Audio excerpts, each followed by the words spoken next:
I Found You. Made by Winter. Found in www.creepypasta.org web link. My eyes struggle to open. I blink several times, trying to take in my surroundings. A star-white ceiling looms above me. Even from a distance, I can make out the little cracks that scour the surface, hundreds of tiny passages into darkness. Shifting around a bit, I feel the starchy sheets beneath my outstretched hands. They feel stale and unwashed. Unsurprisingly, the rigid mattress beneath me is no more comforting. I slowly lean up and glance around the room. It's dimly lit, a single desk lamp rests on a table in the far corner. A few books are strewn across the table's surface, none of which are recognizable from where I'm sitting. The table looks worn down, as if it's been there for decades. Out of the corner of my eye, I notice the wall next to me. It's covered in black etches and scribbles. My eyes wander across the remaining walls, but I soon look away. The same markings enshroud the entire room. I begin to sift through my memories, trying to remember what could possibly bring me to such a place. But, to my horror, I can recall nothing. Scarce images float to the surface, yet nothing concrete enough to be considered sensible. My heart begins racing. My temples throb as I clench my palms to the side of my head. Where am I? More importantly, who am I? Deciding I need to do something, I slide myself off the bed, feeling my body creak from the sudden movement. As my bare feet hit the ground, a shiver shoots up my spine. It's freezing. I feel uneasy. Something doesn't feel right. I creep towards the table, unable to shake the dread that suddenly washed over me. I look at the 3 books on the table, searching for something that might be helpful, but the covers are so worn the books are unrecognizable. Just then, I notice a folder underneath one of the books. I hastily slide the book onto the floor and grasp the folder. My eyes bulge. Written in fresh blood are the words "Open me" followed by a crudely drawn exclamation point. It's odd, but I can't help sharing the writer's excitement. My hands tremble as I open the folder. Inside is a thick stack of papers, wrinkled from time. As I begin to rifle through the pages, I find it's a compilation of files on someone under the alias of Patient 37. I continue to read through the entries. Aggressive, highly intelligent, violent, murderous, masochist. I cringe. To my horror, the entries go on and on, countless recollections of unprecedented brutality and terror. Pictures of mutilated bodies plague the folder. It's almost as if I can feel the blood of the victims seeping through the pages. After what feels like hours, I get to the last page. On it is a picture of man, if you can call him that, in his late 30s. The eyes are sunken and dark, with shadows engulfing them. The nose is jagged, clearly broken earlier in life. A twisted grin covers the bottom half of the face. The hair, to my surprise, is neatly combed to the left, a stark contrast to the rest of the image. As I continue to look at the portrait, I can't help but shudder. There is something almost inhuman about the man. My eyes wander and I notice the dark red at the bottom of the page, another note, but this time it exclaims, "Come find me." I drop the folder and stumble backward. I suddenly feel nauseous as I'm hit by a crushing wave of fear. This man, this murderer, wants me to come find him? Thoughts start swirling in my head. I drop to one knee, confusion overwhelms me. Why would I seek him out, this Patient 37? What does he want with me? Claustrophobia kicks in. I look to the door beyond the bed. Gritting my teeth, I stand up and trudge towards the closed door.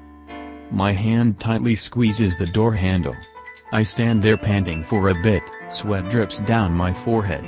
There is no way of knowing what's on the other side.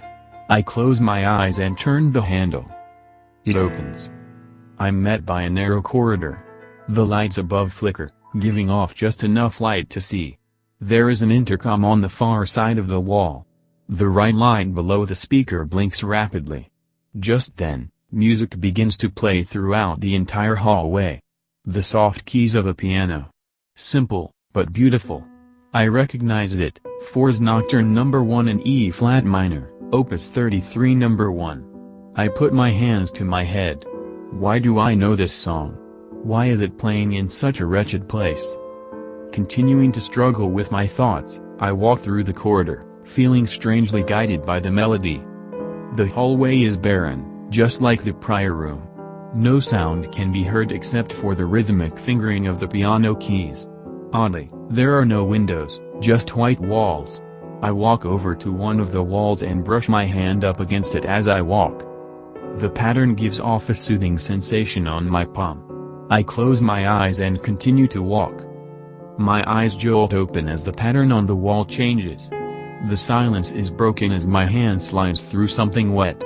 I quickly pull my hand back and stare it in the quivering light. It's covered in blood. I let out a shrill as my eyes dart towards the wall.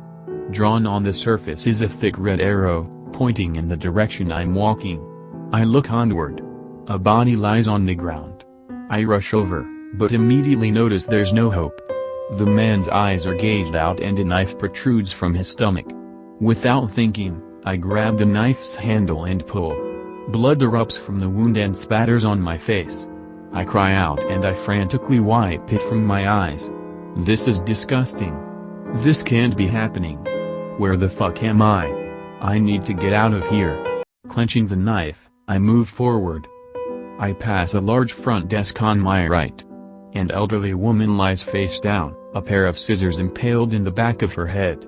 Blood pools around her face. A security monitor is on the wall behind her. Nothing but static. I grit my teeth and look down. I need to keep moving. As I reach the end of the long hallway, I see another arrow, this time pointed to right. Written above it reads a message, "Almost there." What kind of sick fucking game was this? Who would do something like this? Yet, I can't help but follow the direction. I'm nothing but a man lost in a strange world. I turn to the right, and see a green light coming from an opening at the end of the hallway. I approach carefully, being lured like an animal into a cage. Once I'm close, I notice it's an entrance to a bathroom. I can make out shapes on the ground, but I'm too far away to see what they are. I shudder. Based on past experiences, I know it's not going to be pleasant.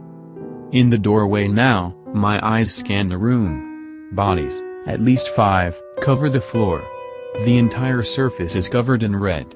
I can barely make out a clean spot on the once white floor. It's grotesque, yet I can't help but move forward. The melody continues to propel me into the unknown. The bathroom lights flicker while I navigate around the bodies. Looking around, the room is a pit of despair. Blood is spattered across the walls, the once pristine tiles now unrecognizable. Strands of meat hang from the stall openings. Dark liquid curdles on the floor beneath them. This can't be real. Can it? Just then, I notice a message on the mirror. I can't make it out from my angle, so I step closer. My heart is racing out of my chest. Thump. Thump. Thump. The adrenaline surges through every ounce of my body. I inch closer and closer, trembling more with each step. Once I'm directly in front of the mirror, I stop. I can make out the letters. I read the message on top of the mirror. My heart slows. My breathing calms. I stare into the mirror and slowly exhale. Written above my head are 3 simple words. Hello, patient 37. Everything stops. Silence. A twisted smile creeps across my face. A whisper escapes from my mouth. I found you.